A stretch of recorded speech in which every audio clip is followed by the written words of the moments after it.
नमस्कार दोस्तों, मेरा नाम है सोनू निगम और आप देखना शुरू कर चुके हैं सेंटर फॉर सोशल स्टडीज़ की वीडियो। आपको पता होना चाहिए, जैसे कि आपने थंबनेल में देख ही लिया है, कि ये प्लेटो पार्ट 2 की वीडियो है। Classical political philosophy semester 5 university of Delhi का ये सिलेबस है पॉलिटिकल साइंस ऑनर्स का, जिसे हम कंटिन्यू कर रहे हैं। इससे पहले मैंने पहली यूनिट यानी कि टेक्स्ट एंड इंटरप्रिटेशन की पूरी वीडियो डाल दी है, वो भी आप देख सकते हैं। लिंक जो है वो डिस्क्रिप्शन में है। और इससे पहला पार्ट जो है प्लेटो का, जिसमें हमने प्लेटो की फ़िलॉसफ़ी, उसकी पॉलिटिक्स, उसकी मेथोडोलॉजी, इन सब चीज़ें की हमने उसमें चर्चा की है।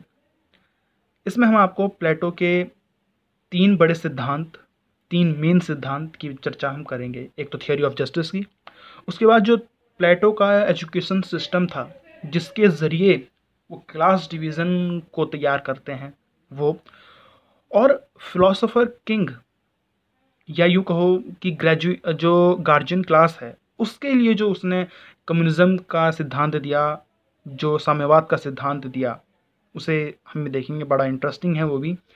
तो इन तीनों पे हम चर्चा करेंगे और मैं ज़्यादा बात ना करते हुए इस वीडियो को शुरू करता हूँ। लगभग 1 घंटे की ये वीडियो होगी, जहाँ तक मुझे लगता है, और मैं कोशिश करूँगा कि मैं अच्छे से एक्सप्लेन कर सकूँ।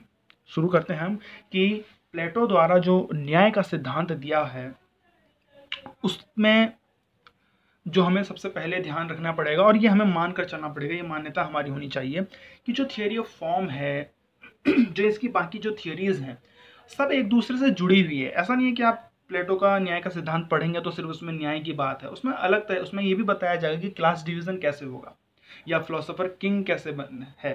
तो इंटर रिलेटेड है सारी थियोरी एक दूसरे से। तो आपको ये समझना पड़ेगा और तैयार रहना पड़ेगा इस चीज़ से कि एक थियोरी में आपको दूसरी थियोरी की भी झलक नज़र आएगी। तो मैं शुरू करता हूँ। तो देखिए, जो रिपब्लिक है, जो प्लेटो की किताब है रिपब्लिक, अगर आप उसका टाइटल देखेंगे, उसका सब टाइटल देखेंगे, तो वह है कंसर्निंग जस्टिस। Concerning justice.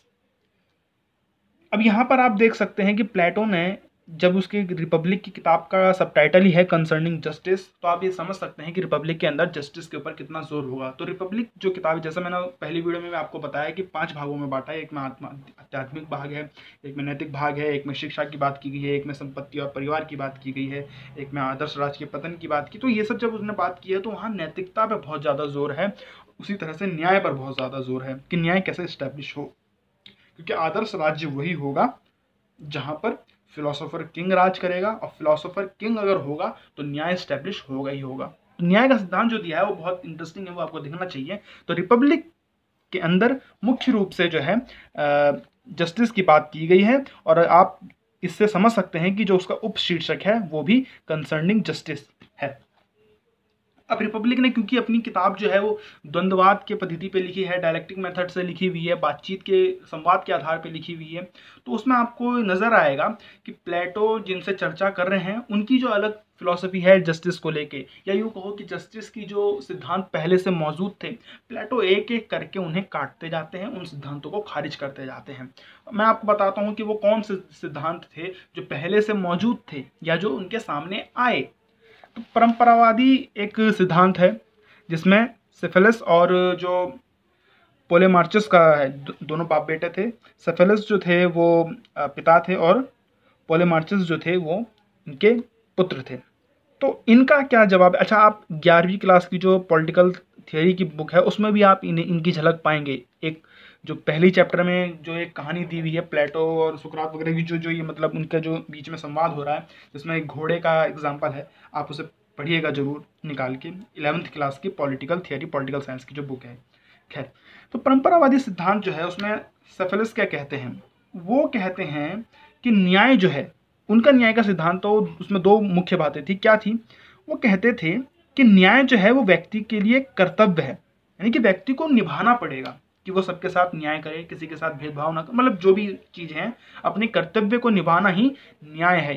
ये उनकी पहली बात थी।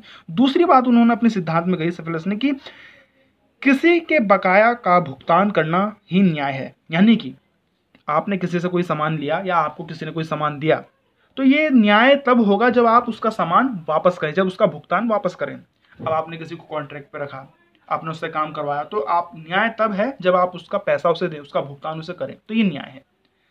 दो चीज, इस पे से पहली चीज पे तो प्लेटो सहमत थे, दूसरी चीज पे वो कहते थे कि ऐसा नहीं होगा, किसी का बकाया का भुगतान करना ही न्याय नहीं है। तो उसके बाद जवाब में आपको पता ही है, प्लेटो तो जवाब देते हैं तो तर्क के साथ देते हैं। तो प्लेटो ने जवाब दिया, प्लेटो ने उसको खारिज करते हुए कहा कि मान लीजिए यदि किसी व्यक्ति ने, किसी मित्र ने, किसी दोस्त ने, किसी पड़ोसी ने मुझे हथियार दिया और कुछ समय बाद जो है, कुछ दिनों बाद, कुछ सालों बाद जब वापस देने की बारी आई तो वो पागल हो गया, उसका मानसिक संतुलन ठीक नहीं है, तो अगर मैं उसका हथियार वापस करता हूँ, उसका बकाया वापस करता हूँ, तो क्या आप इसे न्याय कहोगे?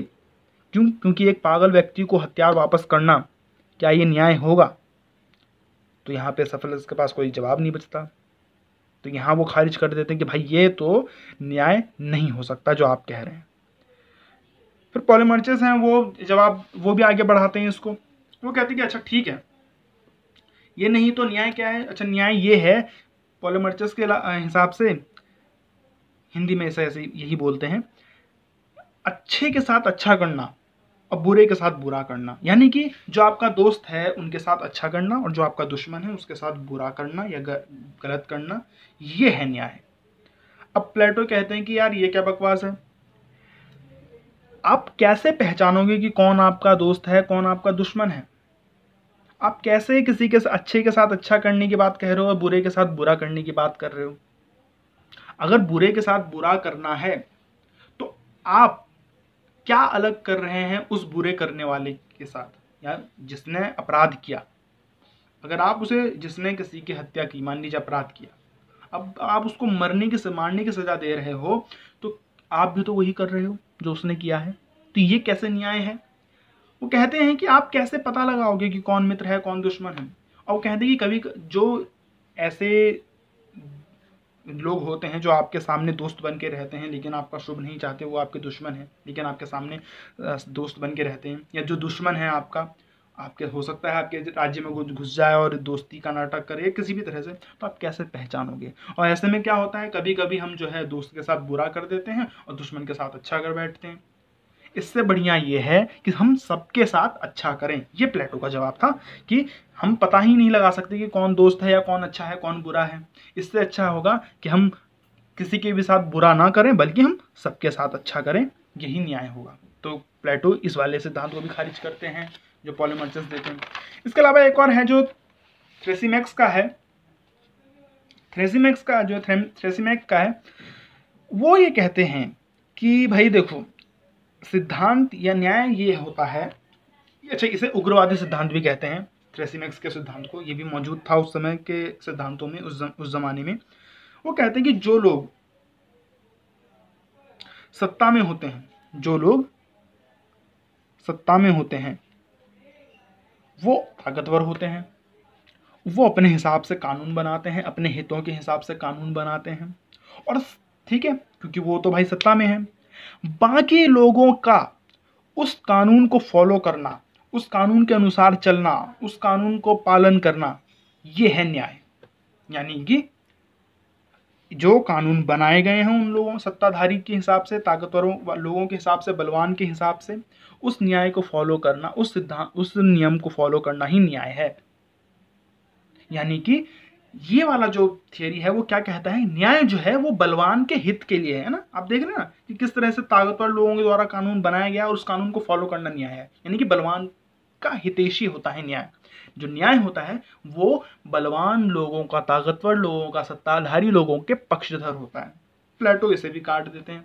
हालांकि प्लेटो ये तो जानते हैं कि वास्तविकता तो यही है कि भाई ताकतवर लोग कानून बनाते हैं, लेकिन कहते हैं कि वास्तविकता भले ही ये हो, वास्तविकता तो ये है लेकिन ये न्याय नहीं है, ये सही नहीं है, ये सही नहीं है। न्याय में हम ना तो बलवान का हित करते हैं और ना ही सिर्फ कमजोर का हित करते हैं, ना तो सिर्फ बलवान की तरफ चलेंगे और ना ही सिर्फ हम ऐसा नहीं कि, यानी कि ना तो जो जस्टिस है ना तो सुपीरियर लोगों के लिए है ना इंफीरियर लोगों के लिए है, न्याय सबके लिए है। न्याय जो होगा वो न्याय, इसे में आप न्याय लिखें, बल्कि न्याय का अर्थ है सबका हित करना।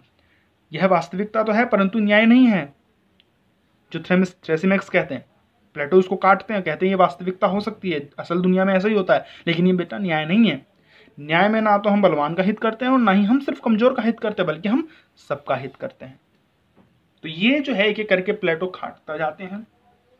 फिर जब प्लेटो अपना सिद्धांत देते हैं तो वो बहुत ही, अब इसी सब चीज़ों से निकल कर आएगा, इन्हीं सब डायरेक्टिक मेथड से निकल कर आएगा। तो प्लेटो से पूछा जाए तो कि भाई क्या है, तो बोलता है भाई न्याय का मतलब है नैतिकता, सबके लिए सही करना, नैतिकता, नैतिकता निभाना, अपने कर्तव्य को निभाना, जो आपके काम है उसका कर्तव्य का पालन करना, जिसके लिए आप बने हैं उसको फॉलो करना, जो आपके अंदर गुण है उस गुण के अनुसार काम करना, है ना। ये सब चीज न्याय का एक मिला जुला एक झोला है, मतलब एक मिला जुला एक गुण है जो न्याय को स्थापित करता है। और वो न्याय को भी एक गुण मानते हैं, एक वर्चू मानते हैं।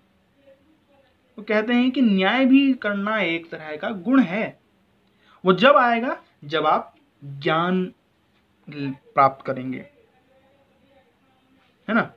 तो न्याय जो है इस हिसाब से वो कह देते हैं कि न्याय जो है वो व्यक्तिगत भी होना चाहिए, वो सामाजिक भी होना चाहिए। और इसी से न्याय के हिसाब से ही, न्याय करके ही आप अपना शुभ भी करेंगे।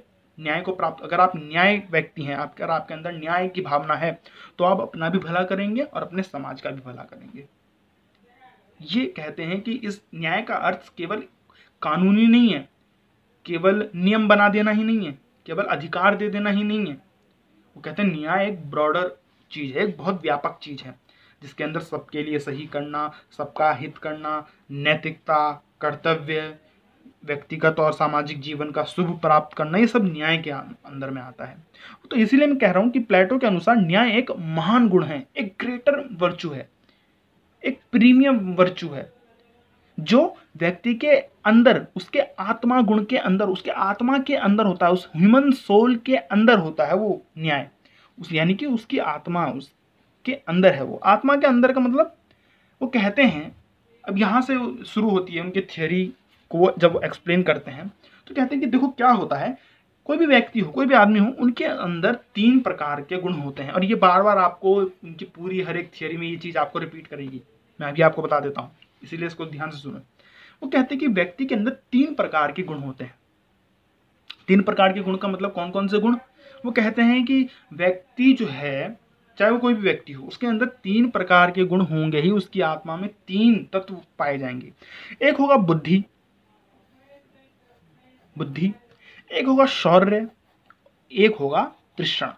मैं एक्सप्लेन करूं तो बुद्धि का मतलब क्या है यहाँ पे? बुद्धि का मतलब है तर्क शक्ति होगी उसके अंदर, विवेक होगा उसके अंदर, बुद्धि, दिमाग होगा उसके अंदर, सोचने की शक्ति होगी उसके अंदर, अध्ययन करने की शक्ति होगी उसके अंदर, समाज को, विज्ञान को, गणित को समझने की क्षमता होगी, है ना। यानी कि विद्वान होगा, बुद्धिजीवी पर बनने की एक शक्ति, एक गुण होगा, एक तत्व होगा, है ना।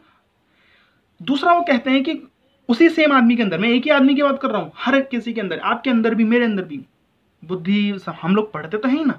वो कहते हैं और दूसरा गुण होता है शौर्य। शौर्य मतलब साहस होता है उसके अंदर, जिससे साहस आता है, शौर्य से साहस आता है। वो कहते हैं साहस की भावना होती है, अपने सम्मान की भावना होती है, अपने राज्य के सम्मान की भावना होती है, अपने परिवार के सम्मान की भावना होती है, जिसके लिए वो लड़ सकता है किसी से भी। और एक होता है तृष्णा। तृष्णा मतलब इच्छा होती है उसके अंदर, इच्छा होती है, कंजम्पशन करने की इच्छा, उपभोग करने की इच्छा, कुछ चीज को पाने की इच्छा, जिसकी वजह से वो क्या करता है, जीवन भर वो काम करता है ना, उत्पादन करता है, खेती करता है, उन सब चीजों को पाने के लिए, जीवन में कंजम्पशन करने के लिए, उपभोग करने के लिए। तो ये 3 प्रकार के गुण तो होते ही हैं लोगों में। अब किसी के अंदर विवेक ज्यादा होता है, किसी के अंदर शौर्य ज्यादा की भावना ज्यादा होती है, किसी के अंदर तृष्णा, कुछ इच्छा होती है, जादू ज्यादा होती है, अपने ऊपर कंजम्पशन की इच्छा ज्यादा होती है। तो वो कहते हैं कि हर किसी के अंदर ये 3 गुण तो होते ही हैं। जो बॉडी, जो आत्मा रीजन यानी कि विवेक से गाइड हो, यानी कि जिसका शौर्य गुण और तृष्णा वाला गुण विवेक से गाइड हो, वो एक जस्ट ह्यूमन होता है। जस्ट ह्यूमन मतलब एक न्याय प्रिय और एक न्यायवादी व्यक्ति होगा, एक इंसान होगा, जो जिसके अंदर बुद्धि का इस्तेमाल करके जो शौर्य और तृष्णा के भाव को गाइड करेगा, उसको उसके अनुसार चलाएगा। यानी कि वो कहते हैं कि ये जो तत्व हैं वो मानव आत्मा में उचित अनुपात में पाए जाते हैं और ये व्यक्तिक न्याय की स्थापना करते हैं। यानी कि इसी से जो है एक व्यक्ति का न्याय स्थापित होता है, जो बुद्धि से जो है वो शौर्य और तृष्णा को गाइड करेगा। वो व्यक्तिगत रूप से वो न्याय प्रिय होगा, वो न्याय, उसके अंदर न्याय की भावना होगी, वो न्याय करेगा व्यक्तिगत रूप से। एक आदमी की बात कर रहा हूं मैं। इसी प्रकार से वो कहते हैं कि अगर समाज में भी ऐसा हो जाए कि बुद्धि और विवेक का इस्तेमाल करके शौर्य और तृष्णा को जो है हम कंट्रोल करें, गाइड करें, तो समाज भी न्याय प्रिय हो जाएगा। अब ये कैसे होगा? ह्यूमन नेचर को तो चलो आपने, ह्यूमन को तो आपने कर लिया गाइड, ह्यूमन है, आपने उसे गाइड करा। एक मिनट, मुझे थोड़ा वो कहते हैं क्या, अब यहाँ पे अपने वो एक दूसरा पड़ाव आ जाता है उनकी थियरी का। वो कहते हैं कि देखिए, मैंने क्या कहा कि हर किसी के अंदर ये 3 वर्चू होते हैं, हर किसी के अंदर ये 3 गुण होते हैं, लेकिन किसी में ये ज़्यादा, किसी में ये ज़्यादा, किसी में ये ज़्यादा। तो कहते हैं जिसके अंदर विवेक की भावना विवेक है ज़्यादा, विवेक वाला गुण ज़्यादा है, उसे आप क्या करो, जिसके अंदर विवेक ज़्यादा है, जिसके अंदर बुद्धि ज़्यादा है, वो शासक वर्ग बनेगा। जिसके अंदर शौर्य क्षमता या शौर्य गुण ज़्यादा है या साहस ज़्यादा है, उसे सैनिक वर्ग में डाल दो, यानी वो राज्य की जो है रक्षा करेगा, सुरक्षा करेगा, सैनिक बनेगा। और जिसके अंदर तृष्णा है, जिसके अंदर इच्छा, जिसके अंदर कंजम्पशन, उपभोग करने वाली जो भावना है वो ज़्यादा है, उसे उत्पादक वर्ग में डाल दो, यानी कि वो उत्पादन करेगा, वो दुकान चलाएगा, वो खेती करेगा, समझ रहे हैं, वो उत्पादन करेगा समाज के लिए, पूरे राज्य के लिए। तो ऐसे करके एक दूसरे के लिए काम करेंगे। ये उत्पादन करेगा तो जाहिर सी बात है ये दोनों भी खाएंगे, ये रक्षा करेगा तो जाहिर सी बात है ये दोनों भी सुरक्षित रहेंगे, और ये शासन करेगा, यानी कि इन दोनों को गाइड करेगा। तो कहते हैं कि देखिए, जैसे मैंने आपको बताया कि जो बुद्धि, जो ह्यूमन सोल, जो आदमी जो है अपनी बुद्धि से अपने शौर्य वाली भावना और अपनी तृष्णा वाली भावना को जब कंट्रोल करेगा, तो वो आदमी भी जो है व्यक्तिगत रूप से जस्ट हो जाएगा, ठीक है। और ऐसे ही में वो कह रहे हैं कि 3 क्लास बन जाएंगे, जिसके अंदर बुद्धि ज़्यादा है उसको शासक वर्ग में डाल दो, जिसके अंदर शौर्य ज़्यादा है उसको सैनिक वर्ग। तो ऐसे करके समाज के 3 वर्ग आ गए। अब ये 3 वर्ग जो हैं, अगर शासक वर्ग इन दोनों को कंट्रोल करे, इन दोनों को चलाए, तो वो समाज भी जस्टिस में आ जाएगा। तो यानी कि आप यहाँ देख रहे हैं मेरी बातों में 2 चीज़ नजर आएंगी कि जो जस्टिस है, जो न्याय है, वो प्लेटो ने उसे 2 भागों में बांटा है। एक व्यक्तिगत न्याय के भावना में बांटा है, एक सामाजिक न्याय के भावना में बांटा है। देखिए मैंने क्या लिखा, यदि व्यक्ति और समाज दोनों ही विवेक द्वारा मार्गदर्शित किए जाएं तो न्याय की स्थापना होती है। मैं उम्मीद करता हूँ बहुत आसान चीज़ है, बहुत आसान चीज़ है। आपको कम से कम 1-2 बार वीडियो देखनी चाहिए और अपनी किताबें पढ़ लेनी चाहिए, आपको सब समझ में आ जाएगा। किताब पढ़ने से पहले अगर आप वीडियो देख लेते हैं तो आपको किताब पढ़ना जो है बहुत आसान हो जाता है, वो समझ में आता है। अच्छा, ये इंग्लिश रीडिंग से तैयार की हुई और कई सारे सोर्सेज से तैयार किए हैं मैंने वीडियो, और मैंने कोशिश की है कि कॉम्प्रिहेंसिव पूरा एक स्टडी दूं आपको। मैं चलिए कंटिन्यू करता हूँ। वैसे तो इसका मतलब क्या है कि न्याय निजी यानी कि प्राइवेट और सोशल या सोसाइटी दोनों है, दोनों प्रकार का गुण है। 2 जस्टिस की बात कर रहे हैं, तो पहले मैं आपको व्यक्तिगत न्याय के बारे में और बड़े आधार पर थोड़ा बताता हूँ। वही चीज़ बार बार रिपीट होगी, मैं जैसे आपको बता रहा हूँ, लेकिन मैंने लिख दिया है और आंसर तैयार करने की कोशिश की है, तो आप समझते जाएंगे। तो व्यक्तिगत न्याय, जस्टिस न्याय, तो जस्ट इंडिविजुअल कौन होगा, व्यक्तिगत न्याय क्या होगा, यानी कि एक व्यक्तिगत रूप से न्याय कैसे स्थापित होता है। वो क्या कहते हैं, वो कहते हैं व्यक्तिगत न्याय यानी कि आत्म न्याय, एक व्यक्ति के आत्मा के भीतर न्याय होता है। जैसा मैंने आपको बताया कि 3 वर्चू हैं और उसको कंट्रोल करेगा एक रीजन से।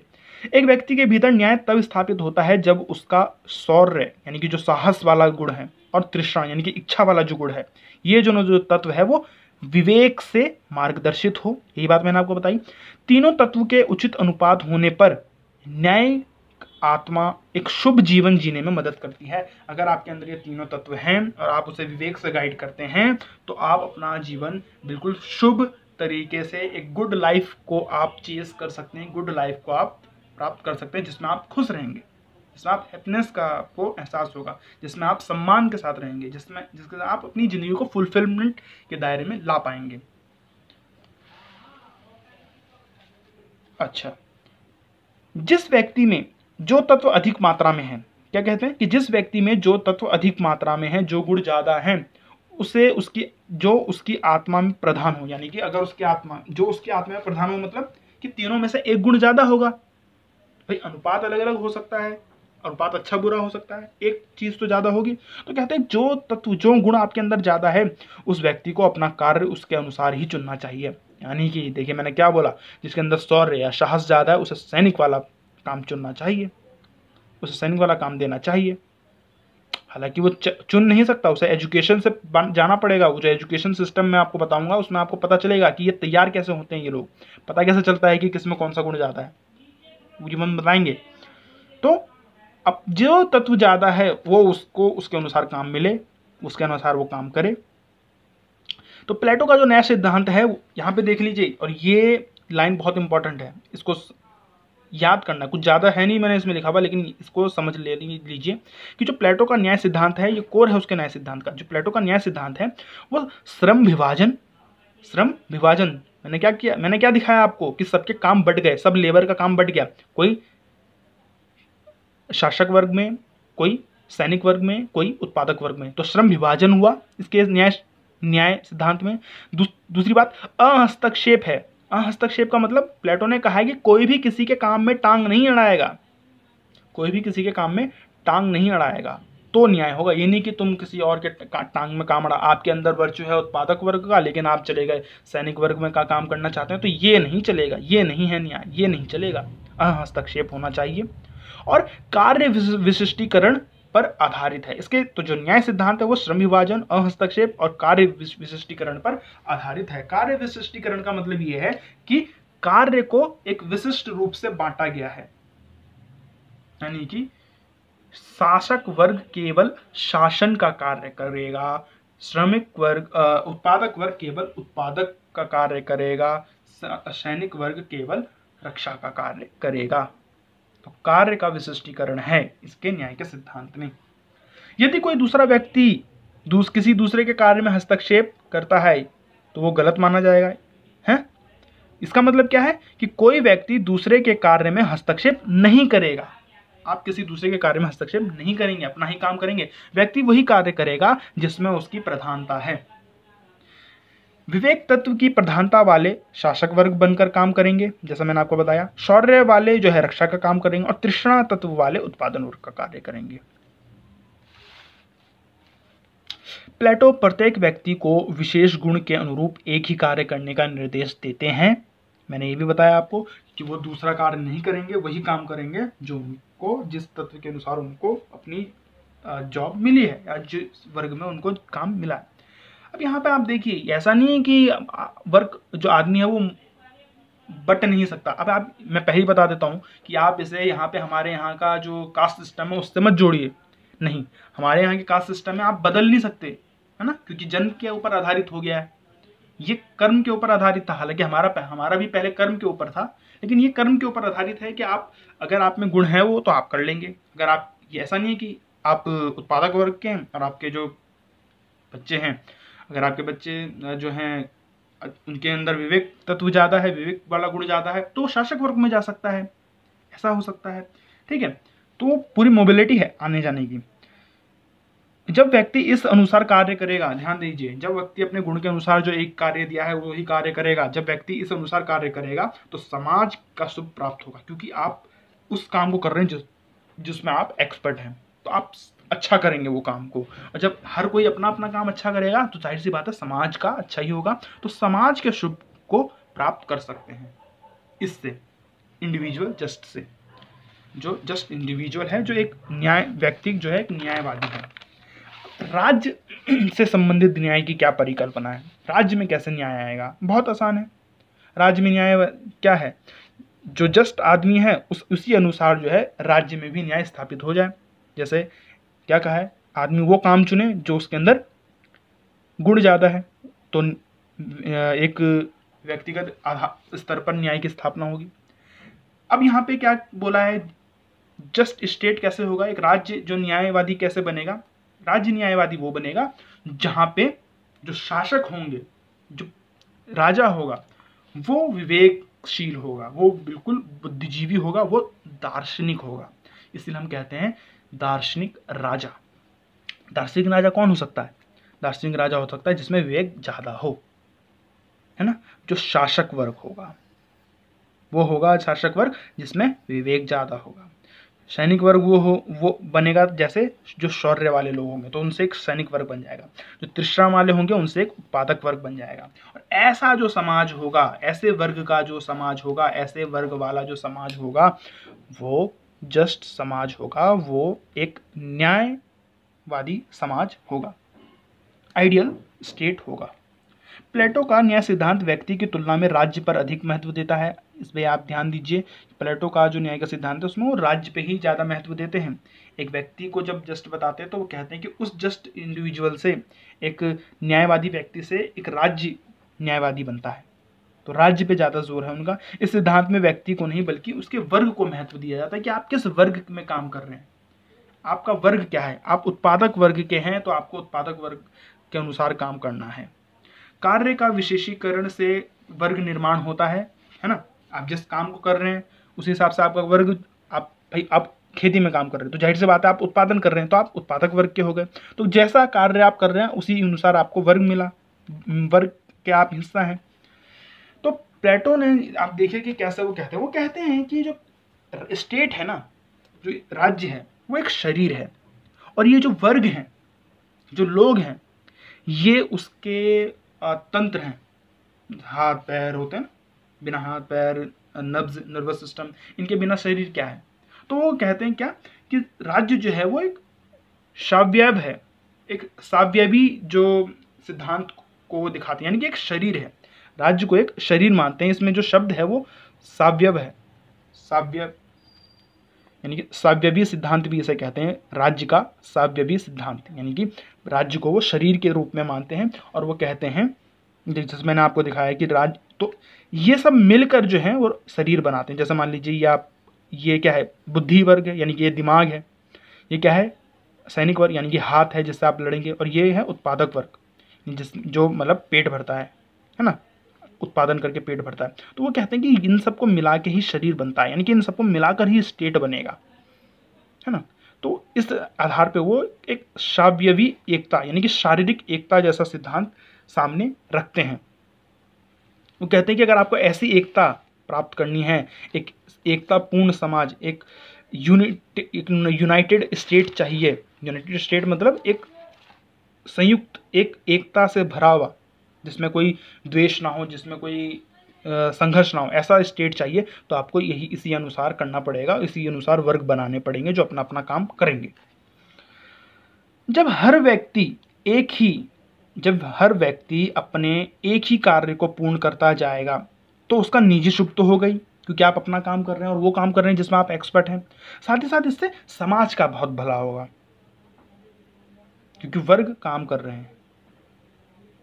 भाई आप सबके लिए खाना बना रहे हैं, आप सब उगा रहे हैं, आप सबके लिए रक्षा कर रहे हैं, आप सबको शासन प्रशासन दे रहे हैं, आप सबके लिए न्याय कर रहे हैं। तो यही तो न्याय की स्टैब्लिशमेंट करेगा शासक वर्ग। यही देखेगा ना कि सब जो है रक्षा सही से हो रही है और उत्पादन सही से हो रहा है, लोग सही से कमा खा रहे हैं। कौन देखेगा? एक विवेकशील शासक, अनपढ़ नहीं होगा, विवेकशील होगा, बुद्धि से भरा। तो ऐसा जो स्टेट होगा जिसमें ऐसी प्रणाली चलेगी, वो एक शुभ या एक अच्छा, एक न्यायप्रिय स्टेट या न्यायप्रिय समाज होगा। तो प्लेटो ने अपने न्याय के सिद्धांत की स्थापना के लिए, जो मैं कह रहा हूँ कि आपको ऐसा एक स्टेट होगा वो न्यायप्रिय होगा, जिसमें ऐसा वर्ग तैयार होगा और वो वर्ग अपना अपना कार्य करेगा और अपने अलावा किसी और वर्ग के कार्य में अड़ंगा नहीं डालेगा। तो वो एक न्यायप्रिय वर्ग है। अब यहाँ पे आप देखिए कि क्योंकि आगे का जो मैं आपको टॉपिक समझाने वाला हूँ वो इन्हीं दोनों पे रिलेटेड है, शिक्षा और साम्यवाद, कम्युनिज्म बताएंगे, जिसमें आपको दो तरह के कम्युनिज्म की बात होगी, संपत्ति और परिवार के। और शिक्षा में मैं आपको बताऊंगा कि किस प्रकार की शिक्षा प्रणाली स्थापित करना चाहते हैं। तो वो कहते हैं कि ये अगर न्याय आपको इस्टेब्लिश करना है, जो मैं बता रहा हूँ, जिससे एकता से भरा हुआ न्याय है, यही असली न्याय है जिसमें सब खुश रह सकते हैं। तो कहते हैं अगर आपको ऐसा न्याय स्थापित करना है और ऐसा न्याय स्थापित करने के लिए कोई आधार तो बताओ, कोई सिस्टम तो दो। तो वो कहते हैं कि दो आधार पे ये न्याय की स्थापना हो सकती है। एक तो शिक्षा से, क्योंकि जो बुद्धि है, जो विवेक है, जो गुण है, जो आधार है कि ये वर्ग कैसे तैयार होंगे तीनों, उसका आधार है शिक्षा, कि किसकी शिक्षा कितनी अच्छी है। शिक्षा के आधार पर तय होगा कि कौन किस वर्ग में जाएगा। तो शिक्षा जरूरी है। उसके बाद उस न्यायवादी समाज को, उस आइडियल स्टेट को बनाए रखने के लिए साम्यवाद की जरूरत है। तो दो आधार पर वो कहते हैं कि मेरे न्याय के सिद्धांत की स्थापना हो सकती है। तो शिक्षा के आधार पर ही वो जो है दार्शनिक और सैनिक वर्ग, दार्शनिक वर्ग कौन होगा? शासक वर्ग। सैनिक वर्ग आपको पता ही है। तो उन दोनों के गुण का विकास कैसे होगा? क्योंकि मैं इन्हीं दोनों की बात क्यों कर रहा हूं? क्योंकि इन्हीं दोनों वर्ग को, दार्शनिक वर्ग यानी कि शासक वर्ग और सैनिक वर्ग, इन दोनों को उसने कहा है अभिभावक वर्ग। मुझे नहीं पता, मुझे लगता नहीं कि आपको दिख रहा होगा, अभिभावक वर्ग कहा है। याद रखिए, आगे काम आएगा पूरी वीडियो में। अभिभावक वर्ग में कौन आते हैं? 3 वर्ग हैं। एक उत्पादक वर्ग को छोड़ दीजिए, जो सबसे नीचे, जो सबके लिए उगाएगा, सबके लिए उत्पादन करेगा, उसको छोड़ दीजिए। तो जो शासक वर्ग है यानी जो दार्शनिक वर्ग है और जो सैनिक वर्ग है, इन दोनों वर्ग को कहा है गार्जियन यानी अभिभावक। तो इन अभिभावक को तैयार करने के लिए, इन दोनों वर्ग को तैयार करने के लिए, इनके अंदर सद्गुण को तैयार करने के लिए एक बहुत लंबी शिक्षा प्रणाली की पद्धति जो है वो स्थापित की है। और इनकी जो शिक्षा प्रणाली है वो इन्हीं दोनों वर्ग के लिए खास है, हालांकि सबके लिए है, लेकिन इन दोनों वर्ग के लिए खास है। और दूसरा है साम्यवाद, जिसमें वो उन्होंने इन्हीं दोनों वर्ग यानी कि अभिभावक वर्ग के लिए ही साम्यवाद की बात की है कि पूरी तरह से साम्यवाद होगा इनके परिवार का और इनके संपत्ति का। क्या है साम्यवाद? आपको जो थोड़ी बहुत पता होगा कि साम्यवाद का मतलब यह है कि एक कम्युनिटेरियन हो जाना, कि सब कुछ कम्युनिटी का है, सब कुछ समाज का है। तो इनका यानी कि निजी कुछ नहीं है, साम्यवाद में निजी कुछ नहीं है। तो इसका मतलब यह है कि दोनों वर्ग, दार्शनिक वर्ग और सैनिक वर्ग यानी कि अभिभावक वर्ग का, ना तो उनके परिवार निजी होंगे, ना ही उनकी संपत्ति निजी होगी। तो इन दोनों आधार पर वो कहते हैं कि न्याय की स्थापना होगी। अब मैं थोड़ा सा आपको बताऊंगा, इससे पहले इन दोनों के बारे में याद रखिए। मैं थोड़ा सा आपको अब इसके प्रमुख गुण अवगुण आलोचना बता देता हूँ प्लेटो के जो न्याय का सिद्धांत है। तो यहाँ मैंने एक आपको इंग्लिश में थोड़ा सा लिखा हुआ है, देख लीजिए। Justice as a bond between individual and society, it help achieve highest good and the good of the individual and whole society. यानी कि कह रहा है कि जस्टिस जो है वो बॉन्ड है। एक बॉन्ड का मतलब यहाँ पे किस चीज से है? एक एग्रीमेंट है, एक समझौता है इंडिविजुअल के बीच में यानी कि व्यक्ति के बीच में और समाज के बीच में। जो व्यक्ति है वो समाज के शुभ के लिए काम करेगा अपने स्तर पर। जब वो अपने स्तर पर अपने लिए अच्छा काम करेगा तब वो समाज के लिए अच्छा करेगा। अब हम कहते नहीं है, जैसे हम क्लास में कहते हैं कि चुप क्यों हो रहे हो, हल्ला क्यों मचा रहे हो, चुप क्यों नहीं हो, हल्ला क्यों मचा रहे हो। तो कोई बच्चा कहता है सर वो हल्ला मचा रहा है, कोई बोलता है सर वो हल्ला मचा रहा है। तो हम क्या बोलते हैं कि सब लोग अपने आप को चुप कर लो, पूरी क्लास चुप हो जाएगी, है ना। उसी तरह से कह रहे हैं कि जब इंडिविजुअल जस्ट हो जाएगा, जब इंडिविजुअल में जस्टिस आ जाएगा तो सोसाइटी भी जस्टिस हो जाएगी। तो ये बॉन्ड है इंडिविजुअल के आधार पे भी, प्राइवेट के आधार पे, होल सोसाइटी के आधार पे भी। प्लेटो का ये कोटेशन। अब मैं आपको जो जैसे मैंने बता ही दिया, अब आप इसे समझ भी सकते हैं कि न्याय के सिद्धांत, जो प्लेटो का न्याय का सिद्धांत है उसके प्रमुख तत्व क्या है। तो मैंने आपको पहले बताया था कि प्लेटो के सिद्धांत में कार्य विशेषीकरण पे जोर है। तत्व के आधार पर जो है आप जो गुण आप में ज़्यादा है उस आधार पर आप काम करेंगे। कर्तव्य पालन है, यानी कि आपको काम करना पड़ेगा अपनी क्षमता के अनुसार, यानी कि आपको स्टेट के प्रति अपने कर्तव्य को निभाना है। कर्तव्य के ऊपर बहुत ज़्यादा जोर है प्लेटो के में। प्लेटो अधिकार कम देते हैं, कर्तव्य ज़्यादा बताते हैं। ये शायद उनकी एक आलोचना भी हो सकती है। खैर, हम आगे बढ़ते हैं। हस्तक्षेप की नीति भी स्थापित है, यानी कि आप किसी दूसरे वर्ग के काम में हस्तक्षेप नहीं करेंगे। तो ये उसके न्याय के सिद्धांत का एक प्रमुख तत्व है। इसके अलावा मानव आत्मा से संबंधित है ना, देखो ह्यूमन सोल से संबंधित है कि ह्यूमन के सोल की बात करता है, आपके अंदर की बात कर रहा है कि आपके अंदर जो गुण है उस अनुसार काम कर रही है, तो आत्मा से संबंधित है। इसके अलावा सव्यवी एकता का सिद्धांत है। सव्यवी एकता का मतलब शारीरिक एकता जो है, कि शरीर जो है वो एक होल बॉडी नहीं है भाई। ऐसा आप मानिए कि शरीर को एक इकाई ना माने, शरीर के अंदर बहुत सारी चीजें हैं ना जो मिलकर जो है एक शरीर का निर्माण करती है। उसी तरह से वो कहते हैं कि स्टेट जो है वो अलग अलग वर्ग से बनता है, सव्यवी एकता की बात करता है। दार्शनिक शासक का एक विशेष स्थान है। मैं पूरी एक जो अगली वीडियो होगी इसके बाद वाली, उसमें दार्शनिक शासक के ऊपर मैंने पूरा एक आपको अच्छे से आंसर लिख कर दूंगा, जिसमें आप शॉर्ट राइटिंग कर सकते हैं, शॉर्ट नोट लिख सकते हैं। दार्शनिक, वैसे आप इसमें भी समझते जाएंगे कि क्या दार्शनिक शासक क्या है। दार्शनिक शासक वो है ऐसा शासक जिसके पास दर्शन का ज्ञान है, जिसके पास विवेक है, जो बहुत बुद्धि है जिसके पास, वो दार्शनिक शासक है। वो कैसे होगा? पढ़ाई लिखाई के बाद जो सबसे ज्यादा पढ़ाई लिखाई करेगा वो दार्शनिक शासक है। तो विशेष स्थान है और दार्शनिक शासक की ही बात कर। अब ये शासक स्त्री पुरुष कोई भी हो सकता है भाई। शिक्षा और साम्यवाद पर अधिक बल है, तो मैं आपको बताने ही वाला हूँ कि शिक्षा की सिस्टम क्या और साम्यवाद उसका कैसा था। प्लेटो के न्याय के सिद्धांत की आलोचना, अब ये आलोचना हम कर देते हैं थोड़ी सी, थोड़ा लंबा होगा मेरे ख्याल से। हम इसके कोशिश करते हैं छोटा ही रखें। हाँ, मैं छोटा ही रखूँगा इसे। अब देखिए कि क्या प्लेटो के जो न्याय का सिद्धांत, उसकी आलोचना किस आधार पर की जा सकती है। आप भी समझ सकते हैं कि जो आधुनिक न्याय वो है, कानून है, जो आधुनिक न्याय है उसमें हम क्या कहते हैं, कानून है, कानून के अनुसार सबको बिहेव करना है। किसी के साथ बुरा हो रहा है, किसी के साथ गलत हुआ है तो उसके अपराधी को कानून के अनुसार उसे सजा दी जाए। तो कानूनी है, हमारी जो न्याय की अवधारणा है वो कानूनी है आज की। लेकिन प्लेटो की जो अवधारणा है वो व्यवहारिक, ये एक व्यवहारिक तौर पे अमल में नहीं लाया जा सकता ना, बहुत यूटोपियन है ना। व्यवहारिक नहीं होने का मतलब क्या है कि ये यूटोपियन है। आप इसे जमीन पर कैसे उतारेंगे, कैसे अमल में लाएंगे? आप बहुत कठिन है। जो ये कह रहे हैं कि वर्ग बनेंगे और कोई किसी और के खिलाफ काम नहीं करेगा। अब भाई अब मैं उत्पादक, मान लीजिए मैं शासक वर्ग से था, मेरे पिता जो थे वो शासक वर्ग से थे।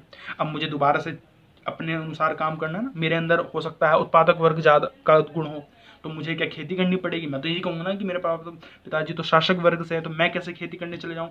तो ये चीज़ थोड़ा अटपटील भी लगती है कि कोई कैसे ऐसा करेगा, कोई कैसे आप पता लगाओ कि क्या लोग इससे संघर्ष नहीं होगा, लोग को आप कैसे धकेलोगे वर्ग के अंदर। ये बड़ा ऐसा सिद्धांत है जो अमल में नहीं लाया जा सकता।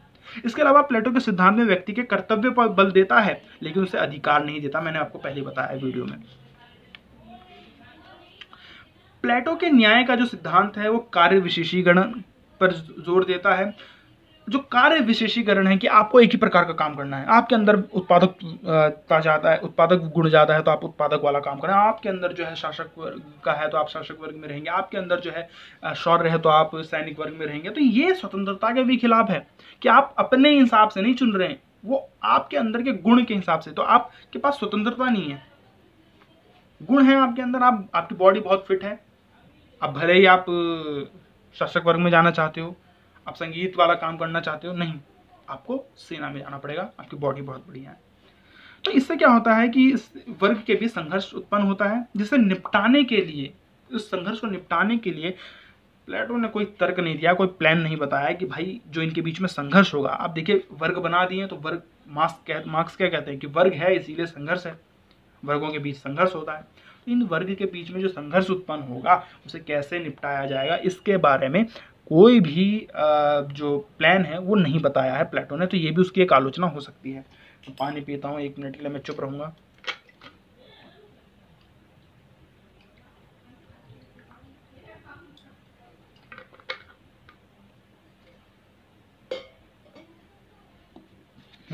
तो अब आगे आप देखिए कि जो प्लेटो का न्याय का सिद्धांत है वो प्रजातंत्र के विरोधी है और इसमें अभिजात तंत्र का समर्थन करता है ना। देखिए वो किस तरह से शासक वर्ग की कल्पना करते हैं कि जिनके अंदर बुद्धि है सिर्फ वही शासक बनेंगे, जिसके अंदर ज्ञान बहुत भरपूर है वही जो है शासक वर्ग बनेगा। कोई प्रजातंत्र नहीं आया, कोई जो है शासक वोट के द्वारा चुन के नहीं आएगा। आप भले ही उत्पादक वर्ग में हो और कोई ऐसा व्यक्ति है जो आपको पसंद नहीं है, पूरे उत्पादक वर्ग हो सकता है वो व्यक्ति पसंद ना हो, पूरे शासक सैनिक वर्ग को हो सकता है वो व्यक्ति पसंद ना हो, मगर वो भी बन सकता है दार्शनिक शासक अगर उसके अंदर बुद्धि बहुत ज़्यादा हो, अगर उसके अंदर विवेक बहुत ज़्यादा हो, है ना। तो ये अभिजात तंत्र की स्थापना करता है और प्रजातंत्र का तो बिल्कुल विरोधी है। मैंने आपको बता ही दिया था। अब प्लेटो कहते हैं धूर्त है, छलावा है लोकतंत्र। प्लेटो ने न्याय की स्थापना के लिए दार्शनिक शासन को असीमित शक्ति दी है, जिसकी वजह से हम मान सकते हैं कि जो निरंकुशता, ये जो हम कहते हैं ना कि फासिस्ट है क्या, क्वेश्चन भी बनता है कि क्या प्लेटो फासीवाद को जन्म देते हैं, क्योंकि वो अपने दार्शनिक शासक को इतनी शक्ति दे देते हैं कि निरंकुशता स्थापित होने का खतरा माना जा सकता है। किससे? निरंकुशता का उदय हुआ है इनके थियरी से। अब इन आलोचना के बावजूद आप देखिए अच्छा, ये बहुत स्मार्ट वर्क होता है कि आप आंसर में जब भी आलोचना कर दें तो बाद में 4-5 लाइन उसकी तारीफ में लिखें कि हाँ ये सब भले ही आलोचना है, लेकिन इस मामले में भी जो है फला आदमी जो है अच्छा है, और इस आलोचना के बावजूद ये प्लसेस हैं। इन आलोचनाओं के बावजूद प्लेटो का जो न्याय का सिद्धांत है उसका यह महत्व है कि राज्य में नैतिकता की स्थापना करता है। तो नैतिकता पे जोर है। नैतिकता पे जोर का मतलब क्या है कि आप नैतिकता के आधार पे कार्य करेंगे। आपका ये नैतिक कर्तव्य है कि आप किसी के काम में टांग ना अड़ाएं। आपका ये नैतिक कर्तव्य है कि जिस चीज़ के लिए आप बने हैं, जिस चीज़ के लिए आपके अंदर क्षमता ज़्यादा है, वो कार्य करें। ये नैतिकता है जिसकी ज़रूरत आज के समय में भी है। इसके अलावा आप देखिए कि जो शासक है वो पढ़ा लिखा होगा, ये इसकी ज़रूरत तो आज भी है। तो इन सब चीज़ों के बावजूद, जो बुराइयां, जो आलोचना है, उनके बावजूद प्लेटो की ज़रूरत आज के समय में हो सकती है सिद्धांत की भी, जो अच्छी चीज़ें हैं। टाइम वेस्ट ना करते हुए मैं प्लेटो की शिक्षा प्रणाली पे आता हूँ, जिस शिक्षा प्रणाली के ज़रिए प्लेटो साहब जो हैं अपने दार्शनिक वर्ग को निकालने की बात करते हैं कि कौन बनेगा दार्शनिक राजा और कौन बनेगा सैनिक। तो इन दोनों को छांटने के लिए वो अपनी एजुकेशन सिस्टम का इस्तेमाल करेंगे। अब उनके एजुकेशन सिस्टम में ऐसा है कि भाई जो शुरुआत होगी, जो बच्चा है, जो चाहे वो किसी का भी बच्चा हो, सबको ट्रेनिंग दी जाएगी, सबको एग्ज़ाम देना पड़ेगा, सबको बराबर पढ़ना पड़ेगा। तो जब बच्चे हैं, जब कोई जो बच्चा है जो पढ़ाई की शुरुआत कर रहा है, वो सब बराबर हैं, सब वर्ग के बच्चे बराबर हैं। और जैसे मैंने आपको बताया कि दार्शनिक और सैनिक वर्ग के तो मतलब परिवार प्राइवेट है ही नहीं, उनके बच्चे तो समाज के बच्चे हैं। तो वो सबके लिए एक ही प्रकार की शिक्षा प्रणाली की बात कर रहे हैं, ठीक है। तो उनकी प्रणाली की कुछ विशेषता हैं, पहले उस पर जोर देते हैं, उसके बाद समझते हैं कि प्रणाली क्या है, उनकी पूरा सिस्टम कैसे चलेगा। तो प्लेटो का जो न्याय की स्थापना के लिए उन्होंने दार्शनिक राजा की जो अवधारणा दी है, वो एक राजा जो है वो एक लंबी शिक्षा प्रणाली के बाद ही शासन करने के योग्य बनता है।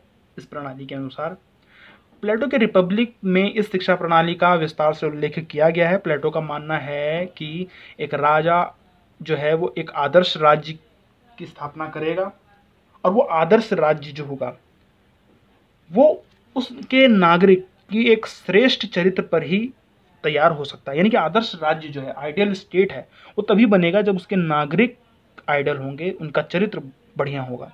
अब वो कहते हैं चरित्र बढ़िया करने के लिए और चरित्र के अंदर सद्गुण का विकास करने के लिए, नागरिकों में चरित्र और सद्गुणों का विकास करने के लिए शिक्षा ही एकमात्र उपाय है। कहते हैं शिक्षा द्वारा आप सद्गुण को प्राप्त कर सकते हैं, शिक्षा द्वारा आप चरित्र का विकास कर सकते हैं। तो शिक्षा आपको ऐसी दी जाएगी जिससे आप सद्गुण और चरित्र का विकास कर सकें। यहाँ पे प्लेटो का एक बहुत फेमस कोटेशन है, उनका एक कथन है। वो कहते हैं कि शिक्षा जो है वो मानसिक रोग का मानसिक इलाज है। इस कोटेशन को याद रखना, बाद में हमें आलोचना और उसका पक्ष पकड़ने में आसानी होगी।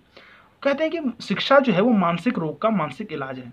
यानी कि जो एक बुरा व्यक्ति होता है उसे अच्छा बनाने के लिए शिक्षा ही एकमात्र साधन है। एक जो कमज़ोर और दोष से भरा हुआ व्यक्ति है उसे सही करने के लिए उसके अंदर फॉर्म्स का, जो मैंने फॉर्म की थ्योरी बताई थी ना, वो जो नॉलेज थी, उस नॉलेज को गेन करने के लिए आपको शिक्षा की ज़रूरत है।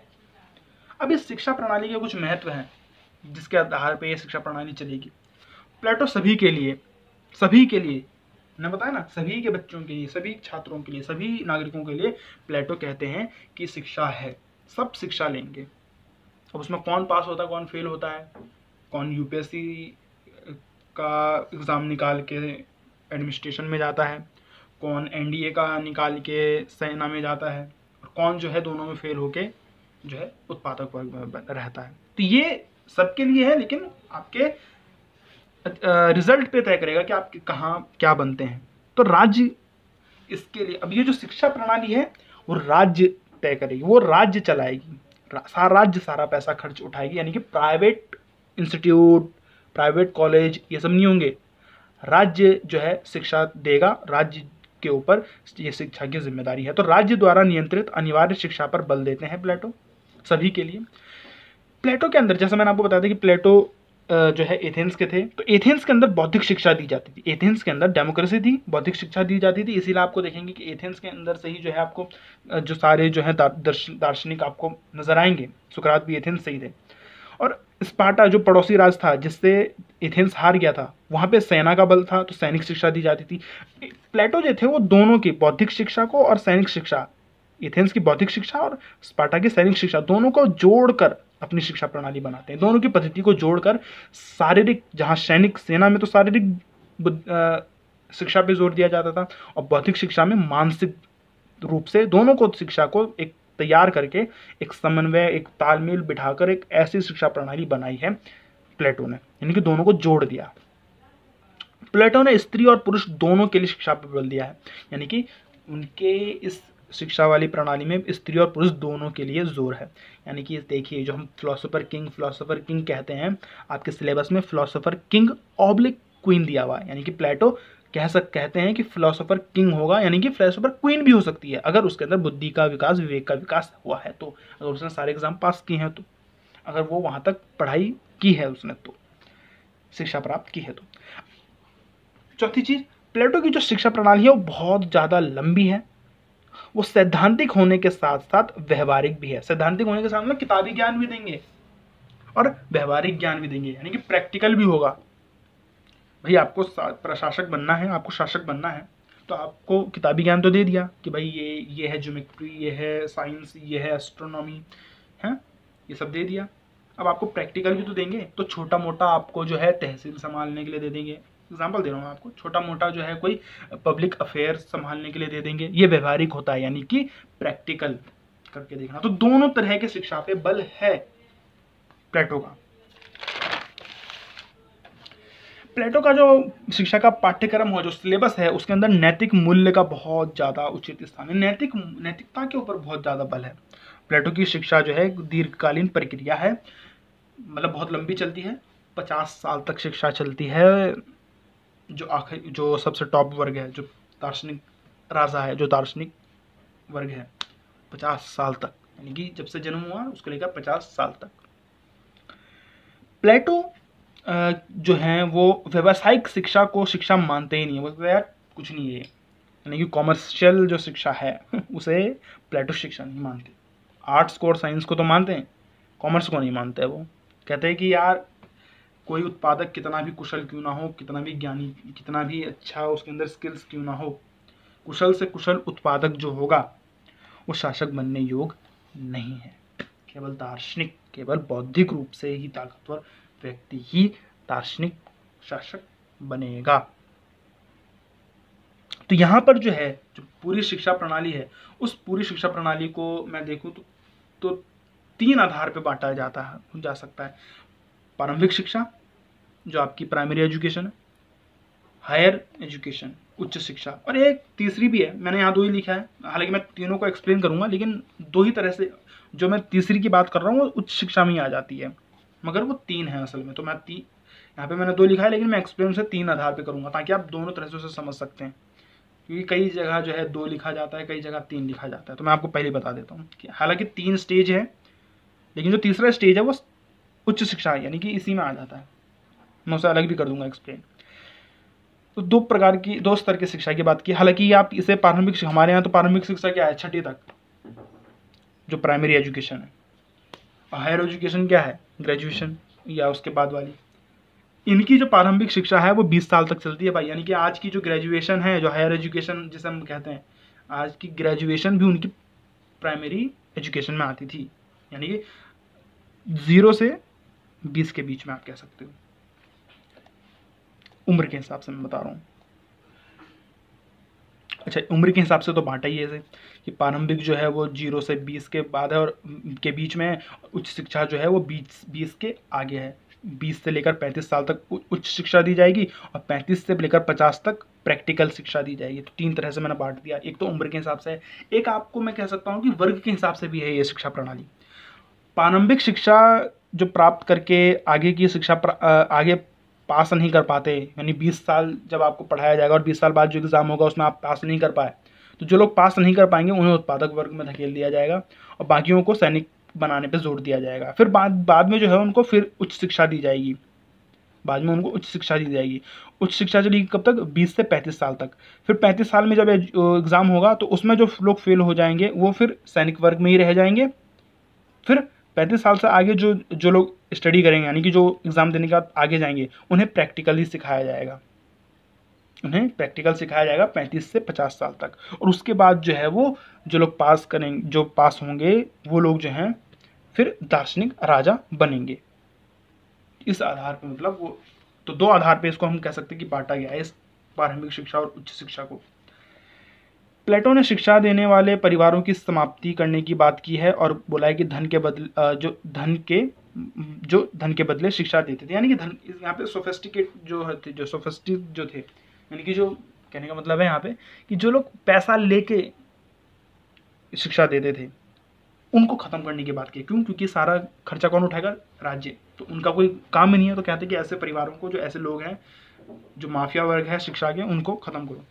क्यों वो कहते थे कि यार ये जो पैसे लेके पढ़ाते हैं ना, ये गलत पढ़ाते हैं, ये वही चीज़ पढ़ाते हैं जो आपको सुनना चाहते हो, ये वो आपको सच्चाई नहीं बताएंगे, आपको पॉलिटिक्स की तरफ धकेलेंगे, आपको लालच बनाएंगे, आपको ये बताएंगे कि कमाना कैसे है, अच्छा इंसान नहीं बनाएंगे आपको। इसलिए ऐसे परिवारों को, ऐसे जो लोग हैं उनको ख़त्म करो। इसके अलावा जो प्लेटो की शिक्षा प्रणाली है वो कहते हैं कि लोगों को जो विशेष कार्य दिया जाएगा वो इसी आधार पर दिया जाएगा, वो उन्हीं कुशलता के आधार पर दिया जाएगा जो शिक्षा के अंदर उन्होंने पाया है।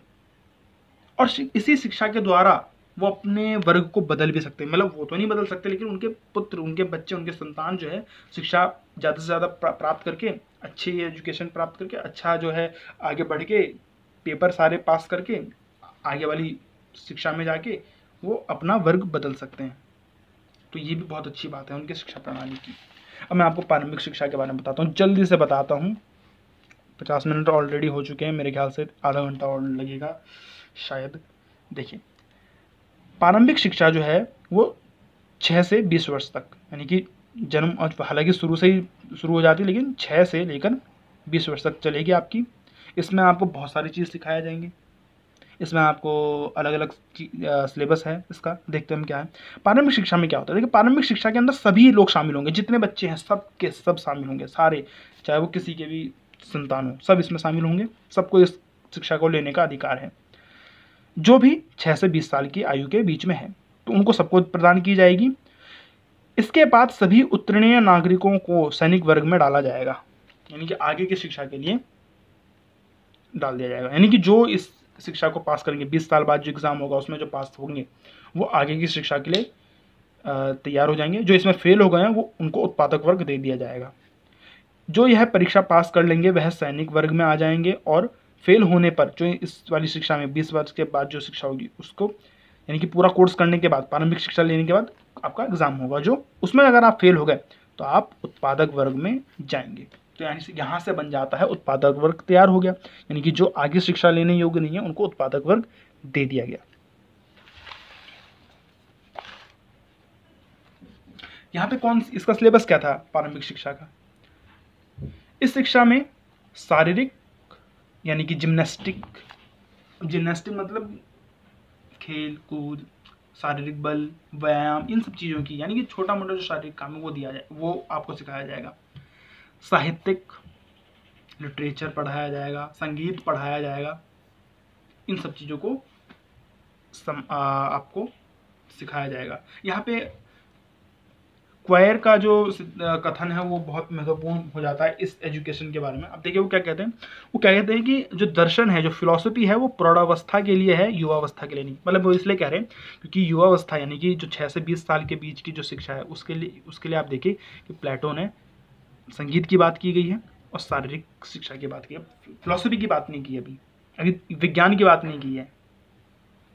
मतलब इसीलिए वो कह रहे हैं कि दर्शन जो है वो प्रौढ़ावस्था, यानी कि बड़े लोगों के लिए है, युवावस्था के लिए नहीं है। इसी कॉन्टेक्स्ट में उन्होंने कहा। तो जिम्नास्टिक की जो शिक्षा दी जाती थी वो बॉडी गेन करने के लिए, या बॉडी शारीरिक क्षमता बढ़ाने के लिए, और म्यूज़िक की जो शिक्षा दी जाती थी वो माइंड, यानी कि बौद्धिक क्षमता। यहाँ पे म्यूज़िक का मतलब है ये पॉप म्यूज़िक नहीं, बड़े लेवल का जो क्लासिकल है, जो जिसमें जो व्यक्ति है वो एक तरह से बौद्धिक रूप से अपना विकास करेगा। उसके सुर, उसके जो भी उसके उस डायमेंशन होंगे।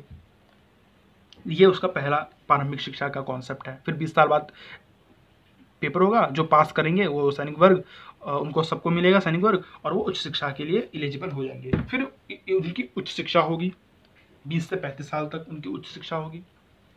अब इस उच्च शिक्षा में जो है वो कौन आ गए, उच्च शिक्षा में जो है वो अभिभावक वर्ग आ गए ना। अब देखिए, क्योंकि एक वर्ग एक्सक्लूड हो गया, अब जो बचा वो अभिभावक वर्ग बनेगा, यानी इसमें शासक भी हैं और सैनिक भी हैं, क्योंकि तीसरा वर्ग तो निकल गया। और मैंने आपको पहले बता दी कि जो ऊपर के 2 वर्ग हैं वो अभिभावक वर्ग बनाते हैं। तो 30 वर्ग के बाद जो शिक्षा लेने योग्य होंगे उन्हें अभिभावक वर्ग में रखा जाएगा। अभिभावक वर्ग मतलब सैनिक वर्ग और दार्शनिक वर्ग, शासक वर्ग। इसमें अभिभावक वर्ग को जो है, जो अभिभावक वर्ग जो होगा उसे जिम्नास्टिक और संगीत की बहुत ही उच्च कोटि की शिक्षा दी जाएगी। यानी कि 2 चीज़ है ना, जिम्नास्टिक वही सेना, जो सैनिक वैनिक के लिए ज़्यादा, जिनके अंदर तत्व उनको लगेगा ज़्यादा है तो उनको जिम्नास्टिक वाला, और शासक वर्ग जो संगीत में ज़्यादा बढ़िया निकल जाएंगे वो शासक वर्ग उनको मिल जाएगा बाद में। ठीक है, तो व्यायाम विधि, इसे जिम्नास्टिक कहते हैं, मुझे कोई ठीक वर्ड लगा नहीं इसके लिए, तो मैंने फिर भी व्यायाम विधा लिख दी उस सैनिक वर्ग के लिए। और महत्वपूर्ण जो थी बात क्या है कि व्यायाम विधि सैनिक वर्ग तैयार करवाएगी और जो संगीत है वो शासक वर्ग तैयार कराएगी। अब पाठ्यक्रम में आप देखें यहाँ पे क्या क्या था, तो इसका सिलेबस जो था उच्च शिक्षा का, उसका पाठ्यक्रम क्या है कि यहाँ पे गणित की शिक्षा दी जाएगी, ज्योतिषी की शिक्षा दी जाएगी, और तर्कशास्त्र, फिलॉसफी जिसे आप कहते हैं, उसकी शिक्षा दी जाएगी। हाई लेवल गणित बहुत ज़्यादा ज़रूरी है। वो कहते हैं कि ज्योमेट्री, पाइथागोरस जो था, इन सब चीज़ का, नंबर्स गेम, ये सब चीज़ का बहुत ज्ञान होना चाहिए। गणित का बहुत ज़्यादा, वो कहते थे कि गणित जो शासक वर्ग है उसके लिए तो गणित का बहुत ज़्यादा महत्व है प्लेटो की नज़र में। वो द्वंद्ववाद पे भी जोर देते थे, यानी डायलेक्टिक मेथड्स जो था कि तर्क हैं आपके पास कि नहीं, आप संवाद कैसा करते हैं। तो इन सब चीज़ों को इसलिए करते थे क्योंकि उनसे जो है ज्ञान की प्राप्ति होती है, और दार्शनिक राजा तैयार करने के लिए ज्ञान बहुत बेहद आवश्यक है। अब 35 वर्ष में फिर परीक्षा आपका होगा, आपको टेस्ट किया जाएगा। तो 35 वर्ष के बाद जो तैयार होंगे लोग, जो पास करेंगे, जो प्लेटो, जो जिनको कहते हैं कि जो उत्तीर्ण नागरिक माना जाएगा, वो शासक वर्ग बनने योग्य होंगे। उनको अब शासक वर्ग बनाने की ट्रेनिंग दी जाएगी। यानी कि अब यहाँ से जो फेल हो गए वो सैनिक वर्ग के लिए हैं, अब इसको जो पास कर गए 35 वर्ष के बाद, वो उनको रखा जाएगा शासक वर्ग बनाने योग्य। अब उन्हें शासक वर्ग की जो है ट्रेनिंग दी जाएगी। ठीक है, क्यों? क्योंकि वो कहते थे कि यार ये जो 35 साल की जो हमने शिक्षा दी, जो गणित की दी है, जो ज्योतिष की दी, जो तर्क शक्ति दी, ये तो एक किताबी ज्ञान है। किताबी ज्ञान से ज़्यादा ज़रूरी है व्यावहारिक अनुभव, व्यावहारिक अनुभव, प्रैक्टिकल। अब वो प्रैक्टिकल सिखाएंगे 35 वर्ष के बाद उनको, जो शासक वर्ग बनने के लिए तैयार है या शासक प्रशासक बनने के लिए तैयार है। तो व्यावहारिक शिक्षा, इसीलिए मैंने इसे आपको कहा कि ये जो है 3rd स्टेज है। मुझे लगता है मैं आपको इसमें जो है केवल एजुकेशन ही बता पाऊँगा, कम्युनिज्म नहीं बता पाऊँगा, कि मेरी जो स्टोरेज है फ़ोन की वो ऑलरेडी जो है फुल हो चुकी है। खैर मैं फिर भी कोशिश करूँगा कि ज़्यादा से ज़्यादा हो जाए इसमें। तो व्यावहारिक शिक्षा यानी कि जो थर्ड स्टेज है वो 35 से 50 साल तक चलेगी, यानी अगले 15 साल उन लोगों को जो 35 साल की ऑलरेडी शिक्षा ले चुके हैं, अगले 15 साल उन्हें प्रैक्टिकल दिया जाएगा। यानी कि छोटा मोटा तहसील दे देंगे, छोटा मोटा काम दे देंगे, एडमिनिस्ट्रेशन का, सिविक कोई वर्क दे देंगे। 35 वर्ष के बाद प्लेटो अब जो कहते हैं कि केवल शासक वर्ग को तैयार करने के लिए ये शिक्षा होगी, जो व्यवहारिक शिक्षा होगी। कहते हैं कि व्यवहारिक शिक्षा जो होगी जिसके अंदर जो है दार्शनिक वर्ग तैयार करने के लिए उनको व्यवहारिक ज्ञान प्राप्त करने का मौका दिया जाएगा। इसमें वो विज्ञान और तर्क शास्त्र का उच्च ज्ञान देते हैं। विज्ञान पे तो हालांकि उनको जोर होता ही है, और छोटे मोटे प्रशासन की जिम्मेदारी भी दी जाती है। ये सिखाया जाएगा 15 साल तक। अब 50 साल, यानी कि अब पूरे 15 साल अब हो गया, अब 50 साल बाद, यानी कि 50 साल के बाद इतनी कठोर शिक्षा प्रणाली, इतनी लंबी शिक्षा प्रणाली, संगीत का, जिम्नास्टिक का, मैथ का, साइंस का, एस्ट्रोनॉमी का, आपका फिलॉसफी का, इन सब चीज़ों का ज्ञान होने के बाद और प्रैक्टिकली ज्ञान होने के बाद, कठोर जीवन जीने के बाद, अब वो कहते हैं कि अब जाने के एक व्यक्ति या जो व्यक्ति है या जो लोग हैं वो शासक वर्ग के अंदर आएंगे, अब वो व्यवस्था संभालेंगे और इनमें जो सबसे बढ़िया होगा वो दार्शनिक राजा बने। इस तरह से वो कहते हैं तीनों क्लास को शिक्षा के आधार पे ही देखिए वो बांट रहे हैं, है ना, कि सबसे पहले जो 20 साल का एग्जाम देने के बाद जो फेल हो गए वो रह गए उत्पादक वर्ग में, 35 वाला जो फेल हो गए वो सैनिक में, और उसके बाद जो बचे वो आपका शासक वर्ग। ये है उनकी पूरी की पूरी एजुकेशन सिस्टम। अब इसकी आलोचना भी है। आलोचना क्या है? शिक्षा सभी वर्ग के लिए। आप देखें ध्यान से, अगर आप देखें तो पहली जो शिक्षा है वो तो सभी के लिए है, उसके बाद शिक्षा आप देखिए तो जो महत्वपूर्ण शिक्षा है वो सिर्फ 2 वर्ग के लिए है, तो सभी वर्ग के लिए तो नहीं है, तैयार हो रही है। आपने क्या सिखाया? आपने उत्पादक वर्ग को क्या सिखाया? कुछ नहीं सिखाया। बाकियों को आप जिम्नास्टिक दे रहे हैं, सेना जो ज्वाइन करेंगे उनको जिम्नास्टिक, उनको शारीरिक शिक्षा, जो शारीरिक जो प्रैक्टिस उनको वो करा रहे हैं। आप संगीत और फिलॉसफी और साइंस वगैरह पढ़ा रहे हैं, साइंस रियाजी वगैरह जो हैं आप पढ़ा रहे हैं अपने शासक वर्गों को, लेकिन आप उत्पादक वर्गों को क्या सिखा रहे हैं? उनके वर्ग के काम के लिए कुछ नहीं। शिक्षा में उनका साहित्य का महत्व नहीं, वो अच्छा प्लेटो की शिक्षा में साहित्य का महत्व है भी नहीं। साहित्यिक ज्ञान है, किताबी ज्ञान है, लेकिन साहित्य लिटरेचर का ज़्यादा जोर नहीं है। क्यों नहीं है जोर? वो कहते हैं कि भाई ये जो है लिटरेचर ये लोगों में मान्यता पैदा कर देता है, अंधविश्वास पैदा कर देता है, डर पैदा करता है, झूठी मूठी बातें लिख रखी है इसमें, कोई ज़रूरत नहीं है इसकी। ज्ञान साइंस पढ़ो, मैथ पढ़ो, कोई ज़रूरत नहीं साहित्य की। दूसरी बात यह है कि प्लेटो जो है संगीत के ऊपर नियंत्रण की बात करते हैं कि क्यों? क्योंकि स्टेट ही सिखाएगा सब कुछ, और स्टेट संगीत भी सिखा रहा है, और संगीत कला का हिस्सा भाई। और आप अगर नियंत्रण कर लेंगे आर्ट के ऊपर, कला के ऊपर, काला लिख रखा है मैंने, सॉरी, लेकिन ये कला है, आर्ट के ऊपर अगर आप नियंत्रण कर लेंगे तो माफ़ करिए कि आप आर्ट को फिर एक्सपोजर नहीं मिलेगा, आर्ट को फिर बढ़ावा नहीं दे पाओगे, और आर्ट नियंत्रित करने की चीज़ नहीं है। यह आलोचना है। प्लेटो की जो शिक्षा प्रणाली जमीन पर उतारना असंभव है। अब क्यों है असंभव? आप जानते हैं कि खर्चा बहुत है भाई, हैं, खर्चा बहुत है, लंबी बहुत है, उबाऊ है, एक ही तरह का ज्ञान आपको दे रहा हूँ, 50 साल तक आपको पढ़ना है तो ये तो बड़ा असंभव सा चीज़ है, और कैसे आप इसे उतारेंगे इतनी खर्चीली व्यवस्था को। शिक्षा का जो योजना है वो बड़ी केंद्रीकृत है, केवल सरकारी है। एक सरकार जो है, एक शासक है, प्रशासक है, वो आपकी पूरी शिक्षा प्रणाली को हैंडल कर रहा है, तो बड़ी केंद्रीकृत है। फिर भी इन सारी आलोचनाओं के बावजूद जो प्लेटो की शिक्षा प्रणाली है वो प्रासंगिक है आज के समय में भी। आज के समय में भी उसकी ज़रूरत हो सकती है। कैसे हो सकती है?